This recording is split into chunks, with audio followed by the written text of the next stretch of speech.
traveller, hail and hearty. It is I, Baron von Breadknife, and I offer you a quest, a deadly quest full of tricks and traps and horror. Your adventure is to watch a video about politics and video games at the same time.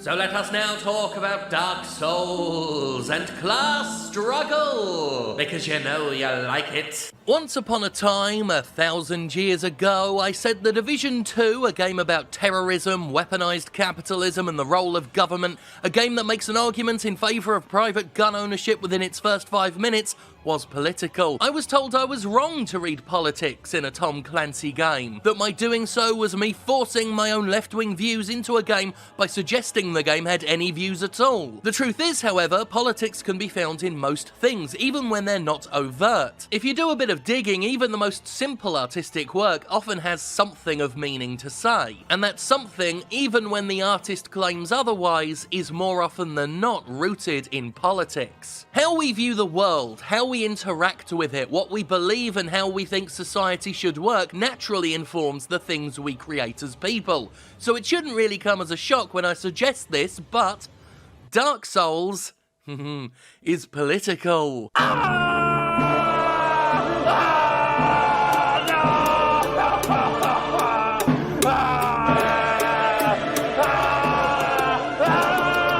Dark Souls is a game that squirrels much of its narrative away in lore. Item descriptions provide reference material, clues, and shreds of stories about the history of Lordran, a now dead and decaying realm prophesied to be the site of a pilgrimage by the chosen undead, the chosen one in this case being you, the player. Unlike most games that rely on lore to tell their story, Dark Souls doesn't come off as flimsy and indecisive in its narrative due to the environment of Lordran contextualizing almost everything with its broken battlements and abandoned streets. The lore serves to build a history for the existing story, and despite how vague some of it is, Dark Souls' backstory is consistent and clear enough that it can be pieced together satisfyingly by its audience. There's still plenty of conjecture and debate over the true meaning of many aspects of the Souls series, but there's a lot that's been more or less agreed upon. Dark Souls and the entire Souls series is concerned primarily by cycles. Death and rebirth, the rise and fall of civilizations, the concept of a world that repeats itself, populated by those who haven't learned from history's mistakes. Lordran is dying because the Age of Fire is coming to a close. In the Age of Ancients, the world was unformed, shrouded by fog. A land of grey crags, arch trees, and everlasting dragons. We're told how the world began and given our first taste of a cycle in the opening cutscene. Before the Age of Fire, the world was ruled by dragons in a period known as the Age of Ancients. But one among the underclass, scrabbling and scraping in the shadow of the dragons, a figure history would remember as Gwyn, found the power to claim dominion for himself and aligned with other powerful entities to pretty much wipe the dragons off the face of the planet, thus replacing the Age of Ancients with the Age of Fire. The Age of Fire was not ruled by humans, but by de facto gods. Gwyn and his allies tower above the player character in-game. Their powerful souls allowed them to manipulate light, control the dead, perform world-altering magic. It allowed them to create huge, beautiful cities. The Age of Fire was prosperous. Lowly human peasantry knew its place. Gwyn and his family ruled from their seat of Anor Londo, and everything was peachy. But Gwyn should have read Romance of the Three Kingdoms. The Empire long divided must unite, long united must divide, thus it has ever been. So wrote Luo Guanzhong. The world revolves. It doesn't stay still. You can unite a kingdom, but you can't fight its division. The Age of Fire wasn't meant to last forever, but Gwyn just couldn't let go. He wanted to cling to his way of thinking, his view of the world as it should be, and he believed in his view of the world so strongly that he sacrificed himself to do it. When it was his age's turn to die, he prolonged it by linking the fire, fueling the first flame of his age with his own soul in a manner implied to be horrific. How could it not be? You're burning your soul over the course of lifetimes, all to keep the fire that sparked your age fueled. And as it turns out, that's your job to take over. You, a human being, not a lord, not a relative of Gwyn's, not a de facto god, but a glorified minion of the gods, fed a line about prophecies and subsequently expected to die over and over and over again in a bid to ring a couple bells, seize the Lord's souls, and link the first flame to burn yourself for an eon and keep the Age of Fire going, since Gwyn, like the first flame itself, is finally threatening to die. You're given the task by Kingseeker Frampt, who looks like this, and it's at his urging that you set out to prolong the Age of Fire. Chosen undead, your fate is to succeed the great Lord Gwyn, so that you may link the fire, cast away the dark, and undo the curse of the undead. To this end, you must visit Anor Londo and acquire the Lord Vessel. It's not a pleasant job, it's not a painless job, and you're doing it for, well, certainly not for yourself, but for rulers who you don't know and don't really owe anything to. All because you've been given the fancy title of Chosen Undead, among many, many others who have been given the same title, I might add. But late in the game, Dark Souls offers a curveball, a choice, a chance to divide the Empire rather than unify it. This choice to disrupt the cycle is one I always make, and I do so because of, well, personal political beliefs. This is because Dark Souls, oh god, is political. However, Lord Gwyn trembled at the dark, clinging to his Age of Fire and in dire fear of humans, and the Dark Lord who would one day be born amongst them. Lord Gwyn resisted the course of nature by sacrificing himself to link the fire and commanding his children to shepherd the humans. Gwyn has blurred your past to prevent the birth of the Dark Lord.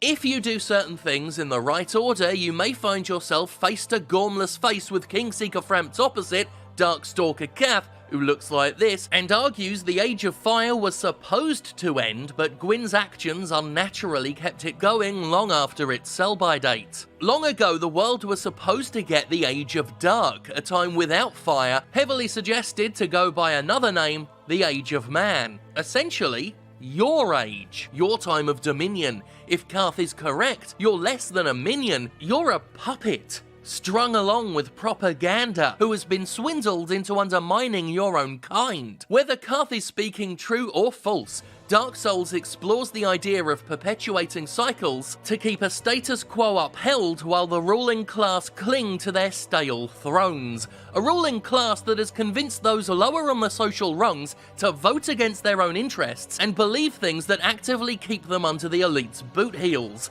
In this light, Kingseeker Frampt is little more than a propagandist, a fantasy Goebbels for an upper class that will gladly sacrifice others to keep their old, dying, miserable world staggering along just a little bit longer, clinging to their past glories at the expense of everyone else. Ha ha ha! Estes! Estes! Estes! Estes! From politicians who exploit traditional family values to control the agency women have over their own bodies, to corporations litigating and constraining competition rather than innovating to maintain market dominance, Dark Souls' theme of upholding a status quo through deception, propaganda, and good old-fashioned force is reflected in hundreds of real-world problems. One could even extrapolate further and suggest Dark Souls examines the relative merits of centrism, of sticking in the middle and just keeping the old systems going because better the devil you know, if you want it. All of this is ultimately subjective after all. The Old Lord should have been dead and buried long before your chosen undead enters Lordran. The results of their desperate clinging on are found all over the world. Lordran is on the brink of death, and those lords who remain are shadows of their former selves, weak both physically and mentally to the point where killing them almost looks like a mercy. Their desperation to keep that status quo going, their complete fear of change and of being replaced as they once replaced the dragons, has caused them to not only hurt the world at large, but to hurt themselves. They would rather have a miserable, inhospitable, decayed Age of Fire than none at all. They would rather have a dying world than a world in which they do not rule. Something climate change. But whatever they're scrabbling for, their regime has ultimately failed. When the player reaches Anor Londo, they are greeted by Dark Souls' most beautiful and inspiring sight, a grand city of white stone and marble, bathing in rays of warm sunlight through a sky full of clouds that do little to hamper the illumination. Everything here is ornate and golden, even the bosses of the area, Ornstein and Smorg, it's Smorg, not Smaug, it's Smorg, are presented at the height of their power, emotive and energized, a far cry from the old, rotten, past their prime shadows you've encountered before. It's here you meet the legendarily beautiful Guinevere, Princess of Sunlight, who provides crucial guidance on your quest.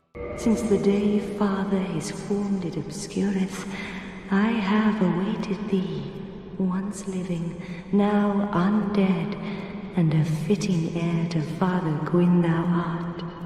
O chosen undead, and beseech thee, succeed Lord Gwyn, and inheriteth the fire of our world. A grave and arduous test of metal, yea, it shall be. Indeed, we had felt the warmth of fire, its radiance and the life it sustaineth. Without fire, all shall be a frigid and frightful dark.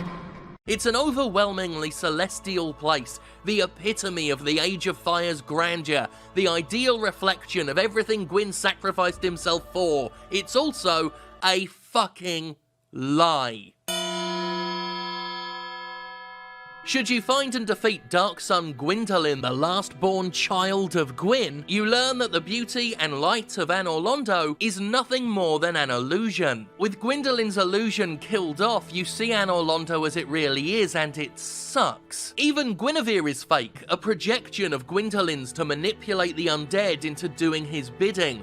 Anor Londo is the Brexit bus. It's a pretty little lie designed to get people to willingly oppress themselves. With the illusion gone, you see no light, no glitter, no glory. You see that the very seat of the gods has become the one single thing the gods feared most. Anor Londo is dark. What they fear is already here. It's already claimed them. Linking the first flame isn't just prolonging the inevitable, it's masking the fact that the inevitable has already happened. You can't fight progress. You can flail, you can scream, you can do everything in your power to delay it, but progress, whether for good or ill, marches inexorably toward us all. None of this is to say the Age of Dark is a guaranteed success. Its very name is sinister and foreboding, but that does lead one to wonder who called it the Age of Dark in the first place, especially if it's supposed to be the Age of Man. Just a bit of negative political spin?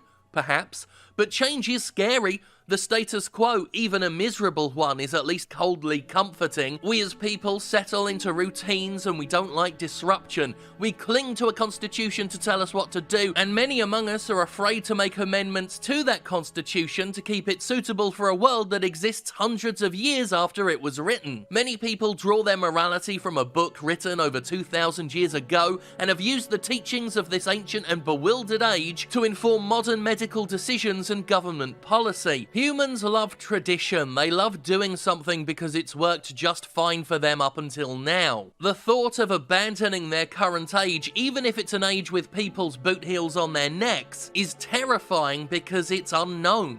But progress comes for us all, both for good and for bad. The irony of change is that it is itself an immutable cycle. This is represented in Dark Souls 3 by having the Ages of Fire and Dark trade places until the end of the world, as two old regimes now battle for dominance and give nothing else a chance to grow. The Empire long divided must unite, long united must divide, thus it has ever been. Change has to happen, and that's something that doesn't, well, change. Dark Souls 3 has its own politics and themes, ones that may very well support their own video, as it brings the concepts of a cycle into a broader focus and offers yet more ways to disrupt the turn of the world. Similarly, Dark Souls 2 is different enough that while cycles are still important, there's a lot more we could unpack, and I'm already getting away from my main point of interest here. Ultimately though, every game examines regime changes, the merit or futility of fighting for change, and if the world's worth fighting for, if it's just gonna get buggered up again. One thing I know for sure, the Age of Fire was meant to be snuffed out. It served nobody by the time Dark Souls takes place, not even the gods trying to keep it going, those decrepit old monsters who are better off dead. They're not even good people. Gwyn and his family are self-entitled liars. Gravelord Nito spent the Age of Fire sleeping while sending pawns out to spread death in his name. The Witch of Izalith attempted to prolong the Age of Fire herself, and in her arrogance screwed up so badly, she turned into Akira Butt Trees. Seath the Scaleless, let's not forget, oversaw the extermination of his own dragon species because he was jealous of the fact their scales let them live forever while he was going to die. He lost his mind trying to research a way to emulate that immortality, becoming by himself a cautionary tale of attempting to hold off the inevitable, to refuse to abdicate the world so others can take your place and flourish outside of your shadow. Kind of like a baby boomer, really. Seath is a baby boomer. He laughs at memes about millennials eating avocado. I was inspired to make this video because someone in the wake of that Division 2 uproar made a joke about me finding potential political meaning in Sekiro Shadows Die Twice. I responded by laying out my view of Dark Souls' own inherent political messages, and was surprised by the number of people saying they never thought of it the way I did. To me, Dark Souls was always about upholding a status quo on behalf of an elite class that uses manipulation and propaganda to keep an underclass held down. To others, it's not about that at all. And I'm not right just because my personal meaning is different to yours. In fact, everything I just said about Dark Souls was total bollocks. It's a little more fleet of foot than you think he would be.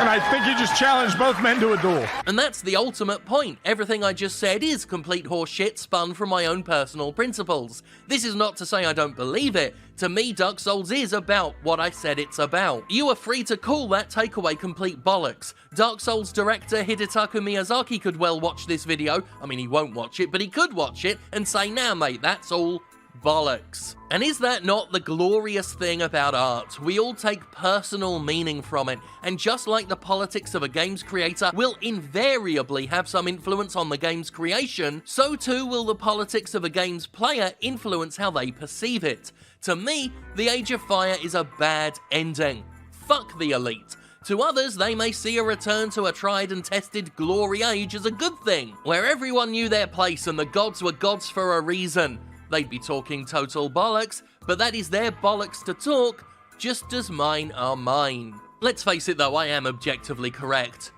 Fuck the elite.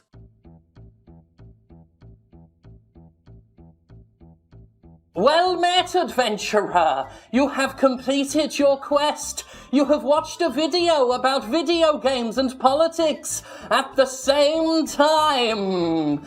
You must be brave. You must be bold. You must be a worthy hero to have accomplished such a feat. This helmet sucks. It is rusted from when we poured Sunny D all over it, and it's sharp and sweaty inside, and I can smell old Sunny D because we did a fucking terrible job of cleaning it. I'm Baron von Breadknife, and I don't know where I'm going with any of this. Thank God for me, adventurer. Thank God for Baron von Breadknife. What the fuck am I doing?